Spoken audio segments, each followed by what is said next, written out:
This is the Always Direct podcast, and we talk with movers and shakers of this world to learn about the ups and downs they went through to get where they are now. Let's get started with the show.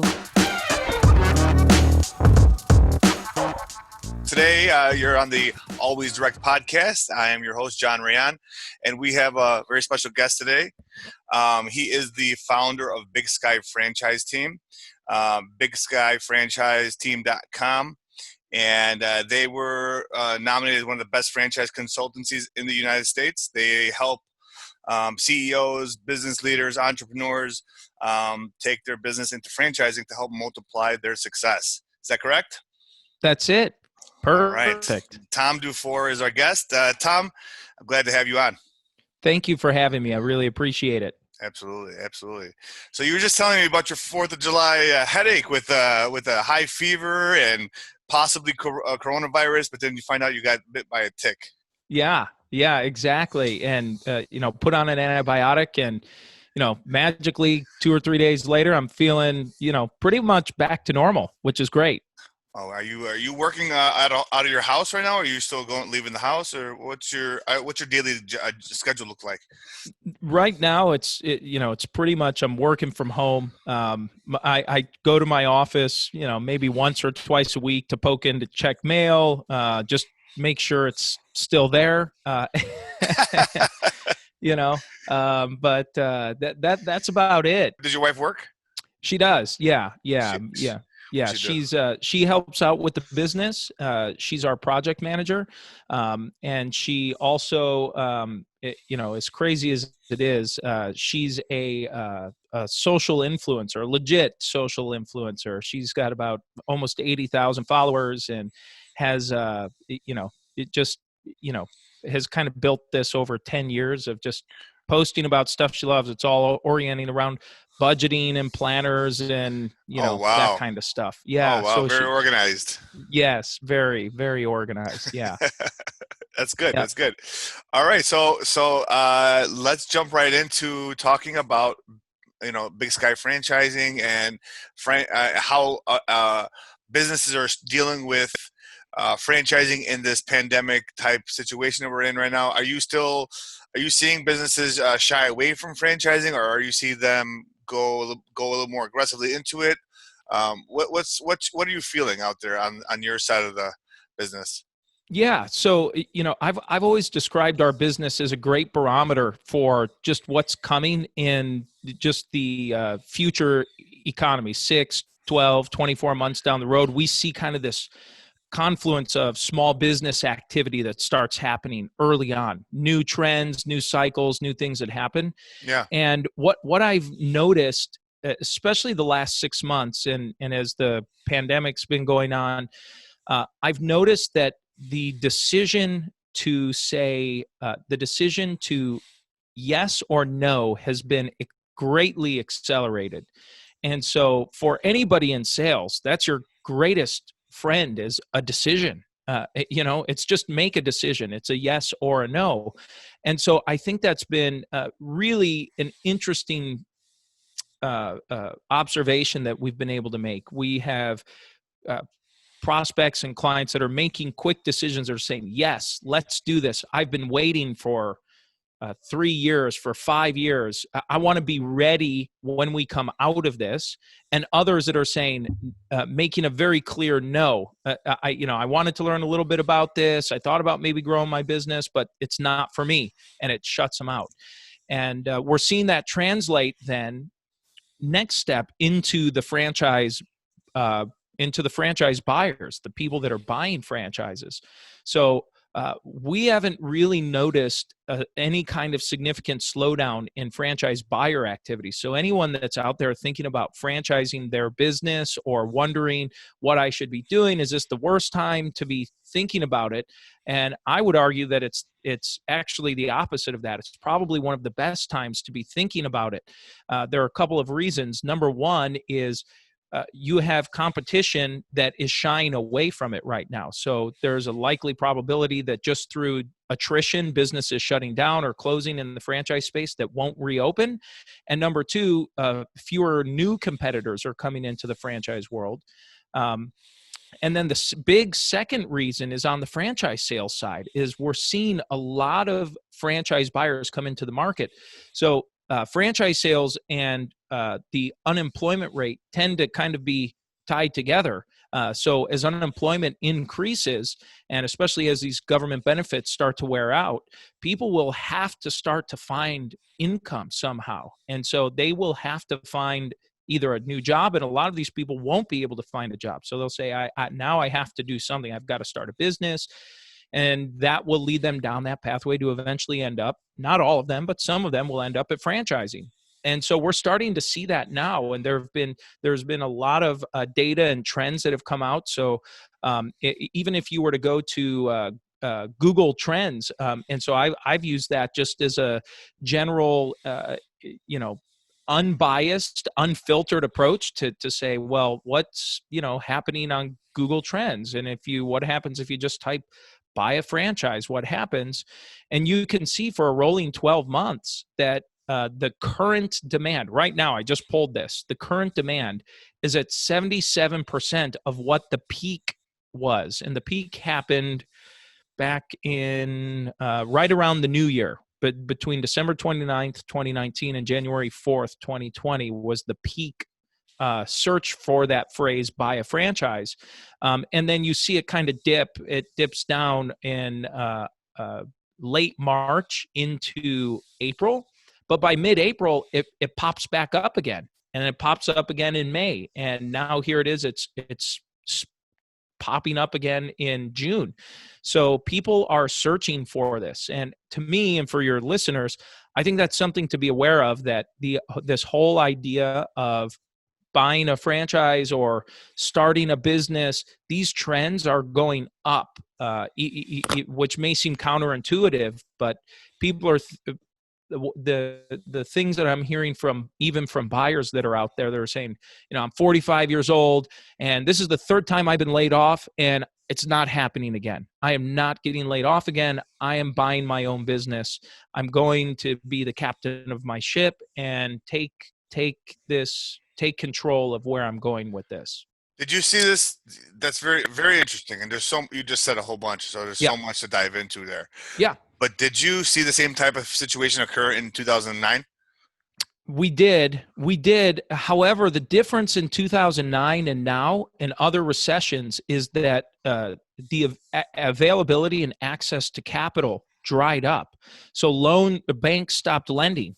So and what most people used previously during prior recessions, prior to that 08, 09 time period, they'd use their home as a primary asset to leverage. Well, with the real estate crash, almost the average person's home dropped in value dramatically, in many cases underwater in value, where they're upside down on the value of the property. So there's nothing to leverage there.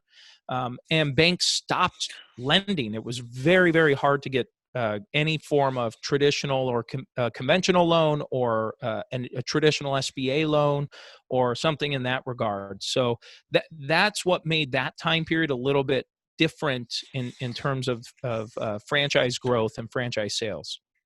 Yeah, it's interesting because right now home sales, I keep track. I'm looking for a home myself, and they're not going down. I had expected them to go down a little bit, but they keep rising. I think that there's not enough supply, so the housing market seems to be healthy, and I don't necessarily see how that's going to be affected unless people start losing their jobs permanently, and then they can't pay the mortgage, and then there's a lot of foreclosures.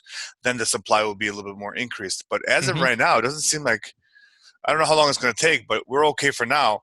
Stocks are at the all-time high, which seem bloated and fake, but nobody really understands why that's happening besides the Fed keeps buying stuff, buying equities. They keep buying debt. So nobody understands how this is all going to play out. But the money from the Fed is just flowing in. So the 401k is okay. So there's money they can roll over into franchising. That's right. And I totally understand it. If I'm working for corporate America and suddenly they're on shaky waters, Hertz, and all these retail giants are going out. So take the bull by the horn, start your own business, and be the master of your own destiny. And that's what all franchising is all about, isn't it? That's exactly right. And we had we have a client that we had interviewed recently, and he made a great comment about an intrapreneur and comparing a franchisee to an intrapreneur. And I thought it was a great comparison to be made, where franchising to me gives someone who, John, you're a serial entrepreneur. You've started lots of companies and been involved in lots of things. And owning a franchise for you probably doesn't make sense unless you're going to view it as an investment, where you don't want to invest the time or resources anymore in a startup, but you want to get into something new that maybe you just don't know a whole lot about. And so you might do something like that. But for someone who's going to own and operate that business that's getting into that franchise, I've always thought franchising is basically confidence. It's giving that person the confidence that they can do this, to say, for those things that you're nervous about or not sure about, how to create a system or a menu or opening and closing procedures and recipes or whatever kind of business you're going into, it's going to give you that confidence to know, hey, there's a system. All you have to do is execute. If you can go out and execute, which most successful people have done that throughout their career. They know how to execute. Now you're just executing a different plan. And so, franchising is that confidence elixir to get someone into their own business. And for me, I really love that. I love small business and entrepreneurship. And so anything that can help support someone to get that slice of the American dream and running their own business, I think it's a beautiful thing.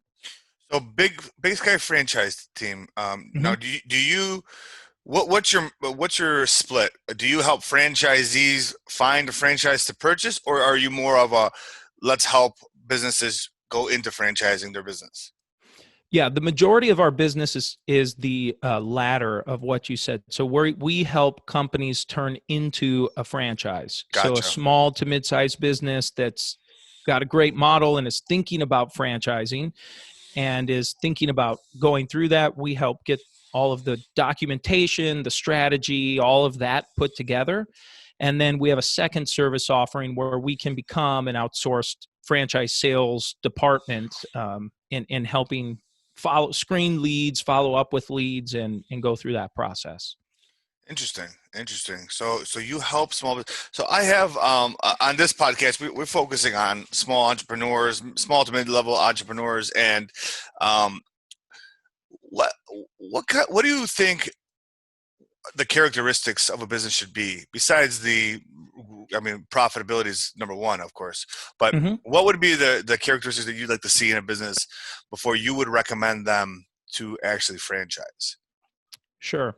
So for an average, that's a great question. Thank you. And for an average franchise or an average small business or mid-sized business that's thinking about franchising, you hit the nail on the head. Number one, we want to make sure we've got a profitable prototype, that there's a profitable prototype. We want to start there.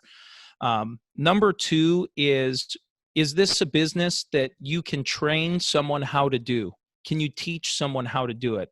Do you already have, maybe you've already trained a general manager. If you've already trained a general manager, for most small businesses, if you have that, chances are that's going to be very, very similar to what a franchisee is going to be like. So if you can train someone on how to do this, and when I say train, that means for some businesses, it's 1 day, 1 week, 2 weeks, 3 weeks, but in most cases, it's less than 2-month time period that you're able to train them on how to do it. And if you're a specialty business, for example, we have clients that are professional engineering firms. I have a client that owns a professional engineering firm or a staffing agency. And these franchises have specific background requirements to get in. If you're going to get into an engineering firm, you either have to be a professional engineer or you're going to have been in a very related field where you've worked in this engineering space. And same thing, for example, on the employment side, usually you'll need to have had experience either in placements in human resources or have been, if you're placing, let's say, technology people in the IT department, chances are you would have needed to be an IT director or a CIO at some point in time to have worked with these people and understand the skills that you're going to have to be placing. So you're not going to train them on having that 10 years or 20 years of expertise that you're going to need. It's on training them on how to run your system. So if you need a specific candidate to come in, and some restaurants we work with, they will only sell to someone that's already worked in the restaurant business, period, because they want someone with that understands the grind. And so they can teach that person how to run their specific restaurant system. And so that training's important. We also want to make sure that the product or service that you're offering has an audience on a at least a regional basis.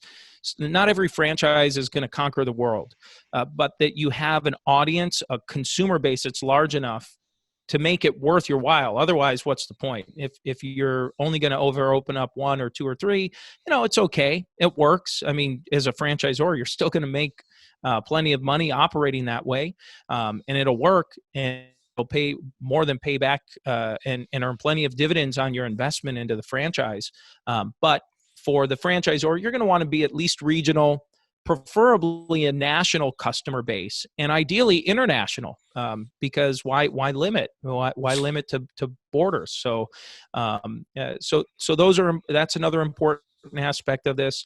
And then we want to take a look at if the franchisee, we want to take a look at what their return on investment looks like over time. So we like to look at a cash on cash return on investment for a franchisee. So we say, how much cash are they putting into this? Not how much debt are they taking out? Because the debt service should be able to be paid out of cash flow from the business as it's operating. So this would be, we're looking for an after debt service cash flow. So after basically your EBITDA, we want to be able to show a 20% return on their cash after 2 years of operation. So basically in their third year, can they earn 20% return, and then annually thereafter, 20% return annually, cash on cash return, plus earn a manager's salary if they're an owner operator. So if you're kind of breaking that down. Yeah. That's very important. Yeah. So I'll break that down really simply. So if someone invests, let's just say $100,000 in cash, and which is a great number to look at. If it's a home-based business, they may need to invest around $100,000. If it's a restaurant or something, they may need to invest $300,000 to $500,000, and they might have to come up with $100,000-ish in cash for that. Sure. So that $100,000, let's see a 20% return on that. That's $20,000 plus a manager's salary, and whatever the manager would get paid in that area. Let's just say it's $40,000 right now. So would a franchisee in this case be able to make $60,000 a year? After when all the smoke clears at the end of the year. Third year. Yeah, in their third year, exactly. That seems very reasonable. Mm-hmm. Very reasonable. It is, yeah, and that's in most small businesses we talk to, they're going to produce a much better opportunity than that. But that's just kind of a benchmark number to work from. There are exceptions where certainly all of these have different exceptions. Sometimes it's a very high volume, low margin business, so the percentages might not quite work out, but the volume eventually takes over.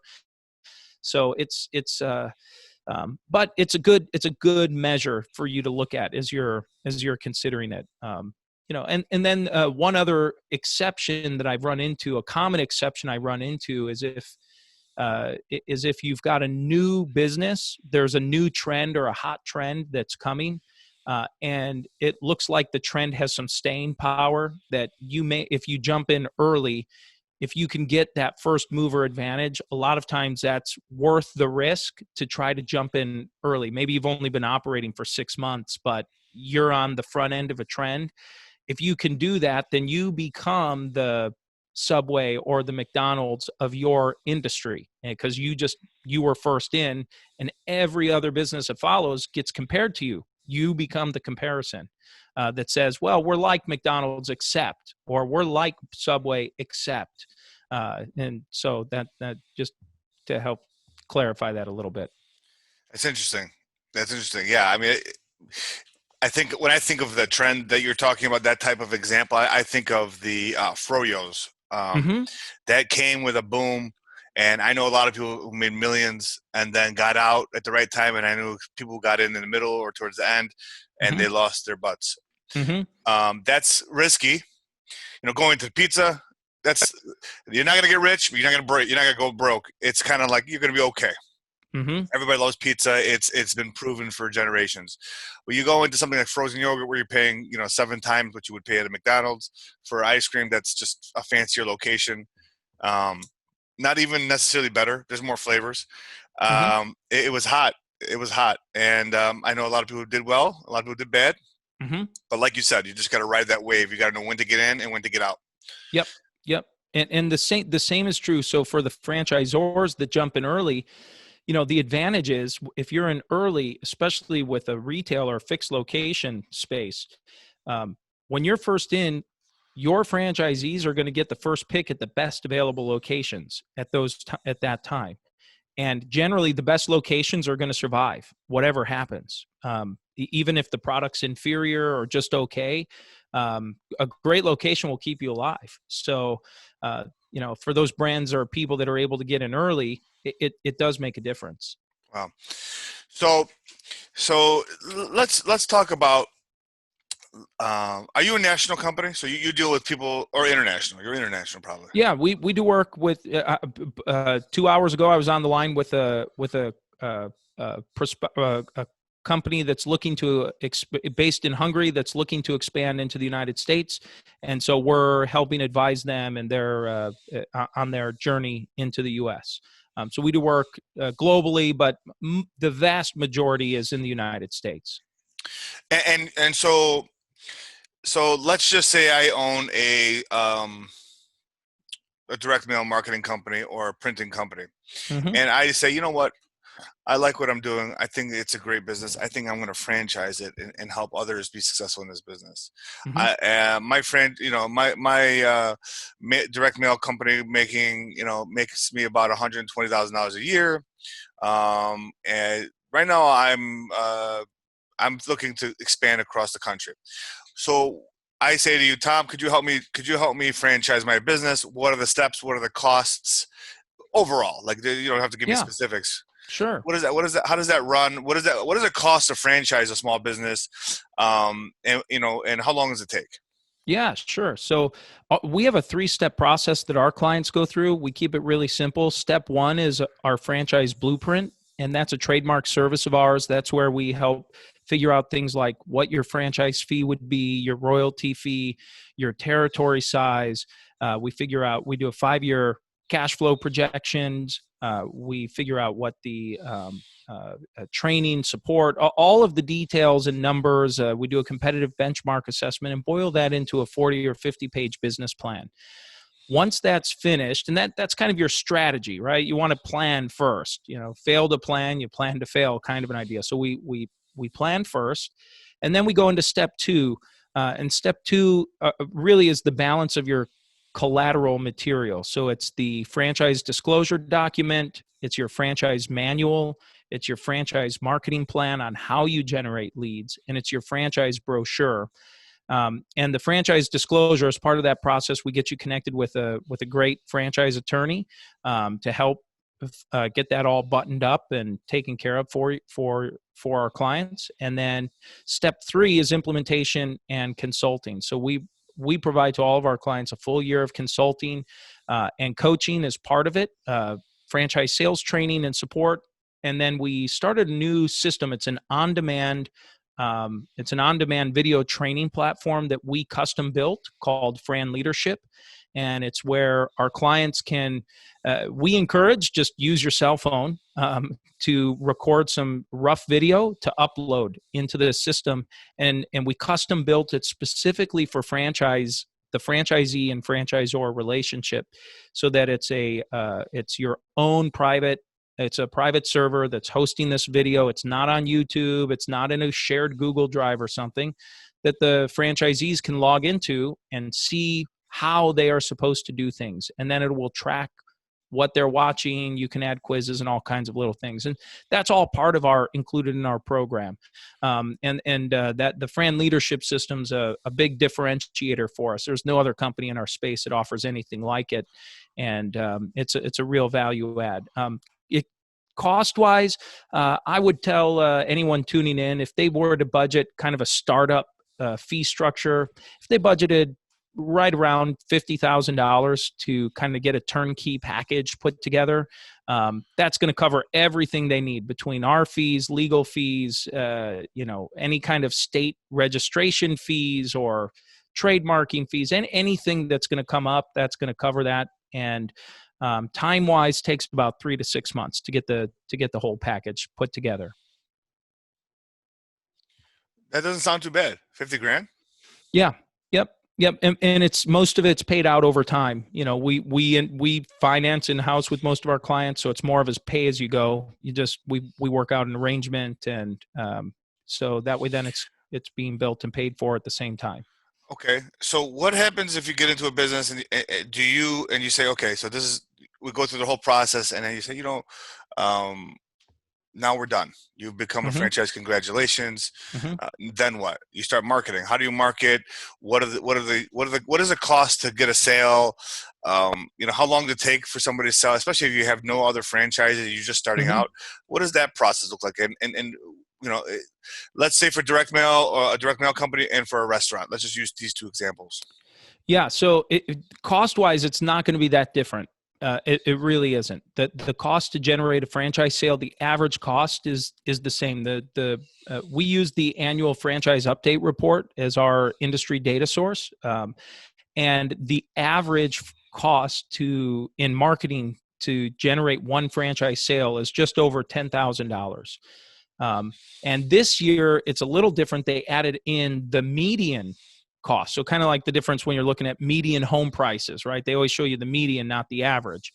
Median is better. They get rid of the top 10%, the low 10%, right? Yeah. The median's just the middle number. It's just whatever that middle is. And so that median number, it was just right. It's right at $8,000 to sell it. So just to kind of give you the comparison between those two. So you franchise your business, costs you $50,000 approximately, and then let's say you give a budget of $1,000 a month or $2,000 a month in marketing.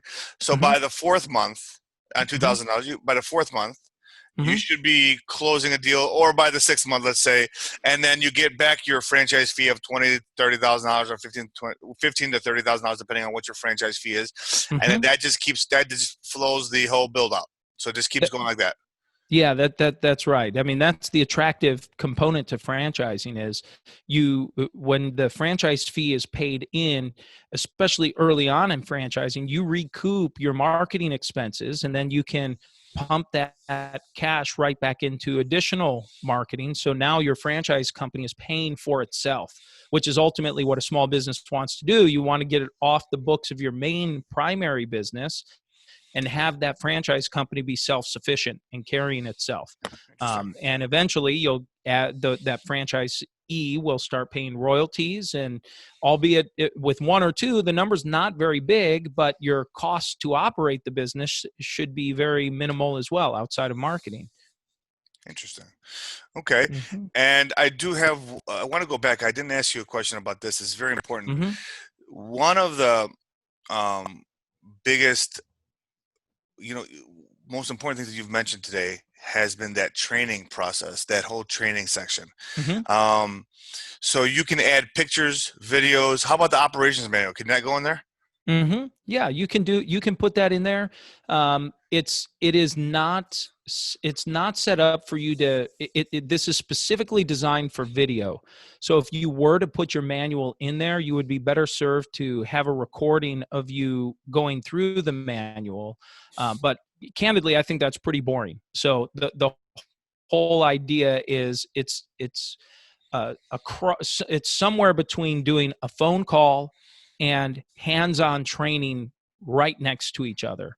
So this is kind of helping to bridge that gap where you're getting the hands-on video in the field of how things are supposed to be done. And if you're a sales or a territory-driven company, get some video either if you're able to at a customer's home or property. If you're a home services business, video your guys in the field that are doing it. Or if you're with Always Direct, let's just say you're a direct mail company, you're going to be doing a lot of sales. So you could be doing sales training, overcoming objections, and have, the 30, write out your 30 or 40 or 50 most common objections that you hear, and then record yourself overcoming those objections. And it might be a 2-minute snippet, but that's okay. This is designed to be short snippets, 2 to 5 to 8 minutes at most. Is there 2 sections? Can you divide it so it's the franchisor giving advice for the franchisee, and then also how to train the franchisee employees under the franchisee? Mm-hmm. Oh, yeah, that's sure. great. That's huge. Yeah. So you can break it into, we call them modules. So you can give access based on really down to the individual. Right. Do you want them to see this training module? Yes or no? No. Okay. Then they will never see it. Do you want them to see training module B? No. Okay. Or training module C? Yes. We want everyone to see that one. Okay, great. And just keep going down the line as new people are added in. Oh, that's very cool. Yeah. Yeah, it's something, we have 3 core values at our company. Our first value is win-win relationships. We really want to go into every situation, even though it may be transactional. We want to view it as a relationship. So how would you treat someone if you were going into this thinking we're going to be doing business for the next 10 years? It just makes you think differently about how you approach that person. And number 2 is professional excellence. We want to work and do things well, but sometimes it doesn't go well. And so what happens when it doesn't go well? That's what people really want to know. When it doesn't go well, what are you going to do? For example, I bought back in September. This just happened. Literally, still dealing with this today. I bought 2 custom suits in September. The lady that measured me or whatever did not do it right. And custom suits are not cheap. And so the suits after it's been months now. The lady has basically disappeared. It's like your worst nightmare. So you spend a lot of money on here in the U.S. Yeah. And the suits are not right. We've sent them back. We've resized. I've sent them to my own tailor to see if we could get them fixed. Did you pay cash or did you pay with a credit card? No, paid with a card. Yeah. Good. Yes. That's right. To go on there and dispute it. Yeah. So never pay with a debit card. I've learned that debit cards are annoying to dispute, but credit cards, if you got a good credit card, they take care of you. Yeah. Yep. So she's just being incognito now, huh? Yeah, she basically disappeared. And so, that's what most people are always worried about. What happens if I franchise my business and they don't do it right? And so professional excellence for us is looking at this saying, if things don't go well, we're going to keep working for you until it is right. So we just had a client go through our franchise blueprint process. And I think we were on revision round, 15 or 16, 17. I don't know, lost track, So we're just going to keep going and keep working on it. And then our third value is continuous improvement. And that's where that idea for Fran Leadership came from for that on-demand video training system, because we looked around and said, what do our clients need? How can we help bridge the gap between that franchisee and franchisor? Because there's always a natural friction in that relationship. And we said, how can we help try and reduce that? I don't, maybe it's altruistic that we could eliminate it, but if we could help reduce that friction. So when the franchisee says, what have you done for me lately? You say, hey, we got a new training up, or we got this going, and use this tool to provide that ongoing support and training for those franchisees for new recipes or a new, a new sales program or something that might be rolling out. So in any event. Interesting. It's very, very not very. I mean, I think that the people who listen to this podcast are going to get a lot out of this. I know a lot of people who have considered it, but they considered franchising, daunting, like overwhelming.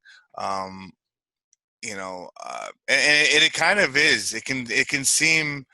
I've worked with you in the past. You've helped me so many times. You're my go-to guy. You're my guy about everything franchising. Well, thank you. But I do have one more question. So Yeah. that $8,000 average to sell a franchise, or let's just say 10,000, does that include the salesperson and the marketing, or is that just? That's just a marketing expense. That does not include. What about sales? You guys offer sales, don't you? We do. Yeah, we offer franchise sales support.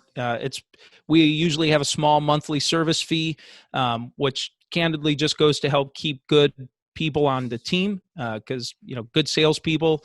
It's hard to find a good salesperson that's a commission-only salesperson. It's just very rare to find. They've got some kind of a small base plus commission, a success fee when it happens. And it's, I always encourage, if you can keep it in-house, keep your franchise sales in-house if you can. If it's something where you're at a position where you want to outsource it or need that outsource support, great. We're a great option for that. And I kind of sell against ourselves, but the reality is I want the best advice and recommendation for our client. And I know that if you can, you're better off to keep it in-house. Now, if you're generating leads and you're not following up with those leads, or the person who's following up with that in-house is not following up appropriately or communicating well, at that point, you really need to look to a professional to sub it out to, and that can help you. And it might just be short term, 6 months, a year, 2 years, until you're ready to bring it in-house. The sales process. I mean, most franchisors are not gonna. They just franchise their business. They're running the operations, or they're involved with operations, and then now they have to sell, or they have to bring somebody in and teach them how to sell. They don't even know how to sell. I think that's in the beginning. It's a no-brainer. Yeah, I mean, if it costs, what's the price on tag general? Yeah, it's going to vary, but ballpark around $1,000 a month. And it's going to largely be driven based on lead flow. So the more leads, it may go up a little bit. Fewer leads, it's going to go down. But just to give you a ballpark, and then a success fee as the cash comes in, or as the franchise fee gets paid in, I should say. Sure. There's no long-term commitment. We're non-exclusive with our clients. If we help a client turn into a franchise and then help them with franchise sales, we go on generally it's a month-to-month contract. So non-exclusive month-to-month. So as long as it's working, let's keep doing it. If it's not working, we want our clients to be able to have the flexibility they need to make the best decision for their business. And look, sometimes it's great and we have home runs with our clients, and sometimes it doesn't work. That's the reality behind it. As hard as we try to make it work every time, sometimes it just didn't work for one reason or another. And so it gives our client that flexibility to change, so you're not locked into some crazy contract or long-term thing. When you're first launching any business, I think your greatest asset is flexibility. You have to have flexibility and have to be flexible. And so I want to also offer that to our clients as they're coming in. Yeah. I really appreciate you coming on the show today. I've learned so much. I mean, I've already been through this myself with Ram Pizza franchises, but it's an interesting approach to growth. It's tough, but it's been really it's been great. It's been great. That's overall, yeah, ups and downs. But I love learning more about this business. Yeah, I love the business model you have. I love your company, and you've been great always for the past, 5 years. Maybe we've known each other. Yeah, that sounds about right. 5 or 6 years. Yeah, it's crazy. So if we want to get into contact with you, just go to BigSkyFranchiseTeam.com. Yes, BigSkyFranchiseTeam.com. Contact us there. There's no cost for anything until you say, let's do business. So there's no cost for consultation, discussions. I have people I've been talking to, John, before you and I started talking, that still have not decided to do anything, but we keep in touch and they ping out that every once in a while. So that's just part of this process. It's generally not something you decide to do overnight. And we did add in that franchise blueprint component for anyone who's nervous about jumping all the way in and say, man, 50 grand, I don't know if I'm ready to do that. Our franchise blueprint we offer at 4,500, and that is kind of a snapshot to say, hey, what if you franchise? What would it look like? And it's kind of dipping your toe in the water before you jump all the way into the pool. And so we've itemized that out, and we really don't make any money on that product, but it's a way to help educate the client and let them feel comfortable if they want to move forward with franchising. So that's done. We put the plan and whole process together, and then if you do decide in the future that the money you pay in for that franchise blueprint gets credited back to your project fee. So no time, no money lost. So if someone's been thinking about it, or they're nervous, or they're not really sure, but they want more than just some consultant, or from their point of view, some salesperson on the other end saying, yeah, you should franchise. And it's like, well, sure, of course you want me to franchise, because you get you get paid. So this is kind of that in between where it's like, well, now you're not talking to a salesperson, you're actually talking to someone who specializes in business plan writing and who specializes in franchising, that's going to walk you through a process, and it takes about 30 days, and then you can make a decision from there. I love it. Well, I thank you for coming on today, taking the time to have this discussion, and hope to hear from you soon. I really appreciate the opportunity, John. Thank you. You too, Tom. Have a great day. You too. Take care. Bye-bye. Thanks for listening to the Always Direct podcast. We'll see you again next time, and be sure to click subscribe to get future episodes.